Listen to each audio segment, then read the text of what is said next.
Ada seorang pengusaha besar berumur sekitar 65 tahun. Terkenal, asetnya tidak lagi terhitung. Satu hari pengusaha kita ini bertemu dengan seorang teman wartawan. Terjadilah dialog.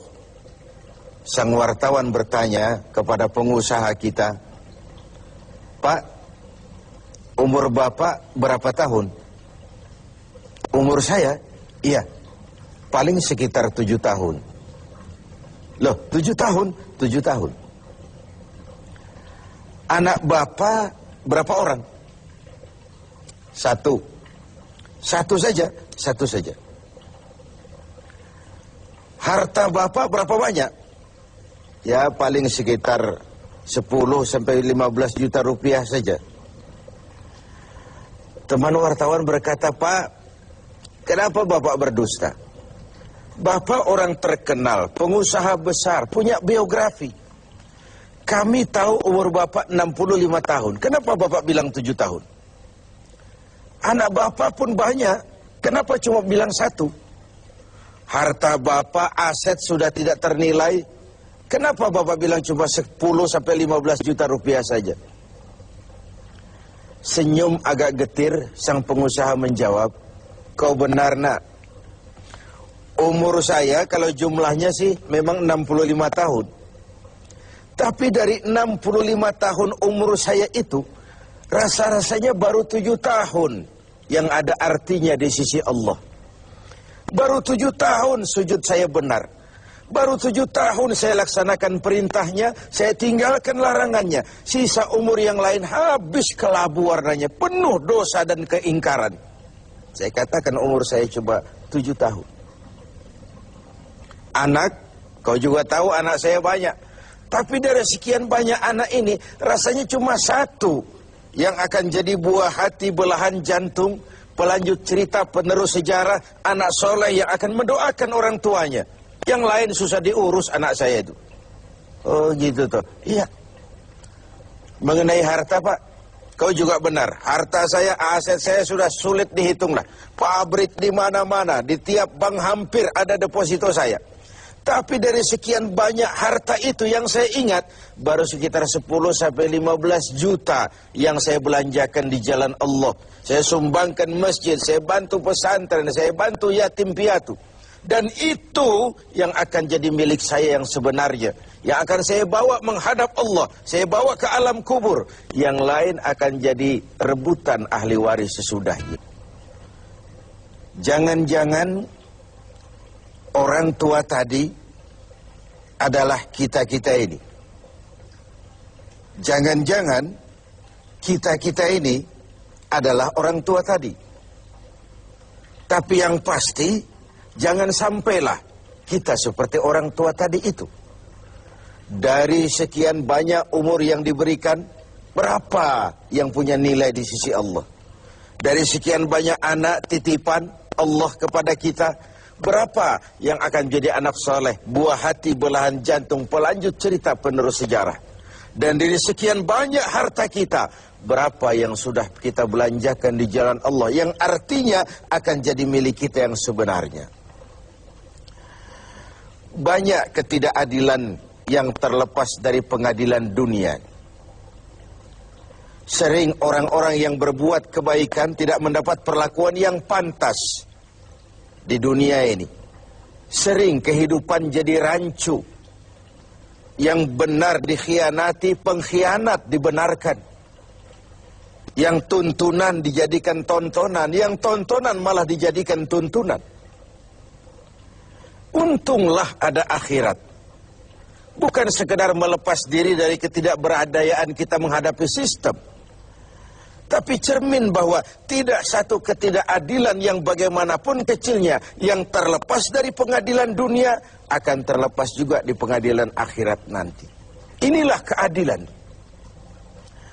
Karena itu pada jumpa kali ini saya ingin menyampaikan sebuah hadis tentang apa yang harus kita pertanggungjawabkan di hadapan Qadhi Rabbul Jalil nanti. Sebuah hadis menyatakan, "Lan tazula qadama 'abdin yaumal qiyamah hatta yus'ala an arba'i khisalin. Besok di hari kiamat tidak akan bergeser telapak kaki seorang hamba sebelum ia dimintakan tanggung jawab terlebih dahulu tentang 4 persoalan.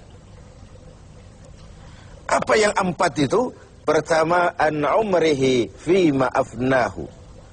Umur yang diberikan kepadanya akan dimintakan tanggung jawab kelak. Di mana umur itu dihabiskan? Diberikan umur 30 tahun kah, 40 tahun, 50 sampai 70, 100 bahkan. Sejak kita akil balik sampai ajal datang merenggut nyawa, di mana umur itu dihabiskan? Kita sering main-main, padahal waktu berjalan terus. Kita sering lalai dan lupa, padahal malaikat maut tidak pernah lalai dan lupa. Seorang Nabi Yakub alaihissalam, seketika akan ajal, beliau menanyakan, kalau saya ajal kenapa tidak diberitahu lebih dahulu? Kata malaikat maut, sudah diberitahu. Loh, bagaimana caranya diberitahu? Perubahan yang terjadi pada fisik kita adalah pemberitahuan. Uban yang bertabur, mata yang mulai lamur, pendengaran yang mulai kabur, itu semua pemberitahuan agar kita mawas diri. Umur akan dimintakan pertanggungan jawab, di mana umur itu dihabiskan. William Shakespeare memang pernah bilang, waktu hidup itu singkat. Tahu-tahu baru saja zuhur, tahu-tahu sudah asar. Baru saja asar, tahu-tahu sudah maghrib. Yang kemarin anak-anak, tahu-tahu sudah punya anak. Tahu-tahu, dan tahu-tahu. The time of life is short, kata Shakespeare. Waktu hidup itu singkat betul. Namun waktu yang singkat akan terasa ada manfaatnya kalau kita bisa memanfaatkannya dengan yang sebaik-baiknya. Apalah umur panjang kalau cuma untuk menimbun dosa dan kesalahan. Lebih baik umur yang panjang tapi untuk mengkoleksi berbagai kebajikan. Inilah makna ucapan Nabi, khairukum man tala umruhu wa hasuna amaluh. Yang terbaik di antara kamu orang yang panjang umurnya dan banyak juga kebaikannya. Umur ini yang sering kita berleha-leha menghabiskannya untuk sesuatu yang tidak punya nilai, kelak akan dimintakan tanggung jawab di hadapan Allah Azza wa Jalla. Lalu yang kedua, wa an syababihi fima ablahu. Masa muda, pernah diberikan umur muda, di mana dihabiskan umur muda itu? Hura-hura atau untuk sesuatu yang bermanfaat?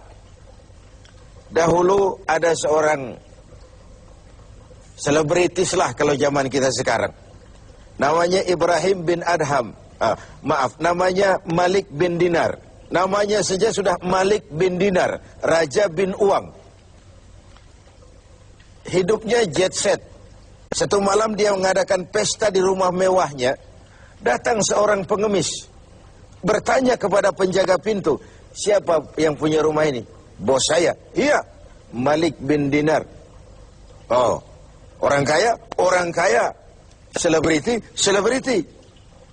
Dia hamba apa orang merdeka? Dia orang merdeka. Kalau hamba bagaimana bisa pesta sehebat ini? Orang tua itu senyum lalu bilang, sampaikan kepada bosmu Malik bin Dinar, dia memang orang merdeka. Kalau dia hamba bukan seperti ini pekerjaannya. Dia orang merdeka. Dilarang tidak terlarang, dicegah pun tidak tercegah. Merdeka dia memperturutkan hawa nafsunya. Kalau dia hamba Allah, bukan begini pekerjaannya. Menghabiskan waktu untuk pesta, hura-hura, sesuatu yang tidak ada gunanya. Ini disampaikan kepada Malik bin Dinar, dia tercenung mendengar orang tua yang misterius itu. Malamnya dia bermimpi kiamat datang. Dia akan dia masukkan ke dalam neraka. Karena itulah lalu dia bertobat dan kemudian menjadi ahli sufi yang terkenal, Malik bin Dinar. Masa muda akan dimintakan tanggung jawab. Yang ketiga, wa an ilmihi maza amilabi. Ilmu yang dimilikinya, kemana ilmu itu diamalkan? Untuk mencerdaskan orang atau untuk membodohi orang yang memang sudah bodoh? Untuk membimbing umat atau menyesatkan orang lain? Agar hamba menjadi hamba Allah atau agar orang menghambakan dia? Ilmu akan dimintakan pertanggungan jawab. Yang terakhir, wa an malihi min aina iktasabahu wa fima anfaqahu. Kita akan dimintakan tanggung jawab tentang harta kita. Dari mana harta itu didapat dan kemana harta itu dibelanjakan. Perhatikan yang terakhir ini. Tentang ilmu, pertanyaan akhirat cuma satu. Ilmumu kau amalkan untuk apa? Tentang umur, pertanyaan akhirat pun satu. Umurmu kau habiskan di mana? Tentang masa muda, pertanyaan akhirat juga satu. Masa mudamu kau gunakan buat apa? Tapi khusus tentang harta, pengadilan akhirat bertanya dua. Hartamu kau dapat dari mana dan kau belanjakan kemana? Dari mananya dan kemananya? Kadang didapat dari cara yang benar, tapi dibelanjakan untuk yang tidak benar. Atau bisa juga didapat dari cara yang tidak benar, dibelanjakan kepada jalan yang benar. Itu pun tidak mungkin kedua-duanya. Pemirsa TV7 yang berbahagia, mudah-mudahan kita tidak bernasib seperti orang tua pengusaha di awal pertemuan kita ini. Semoga kita menjadi orang yang bisa mempertanggungjawabkan baik umur, masa muda, ilmu pengetahuan, dan harta yang dititipkan Allah kepada kita. Tidak satupun yang akan luput dari pengadilan akhirat.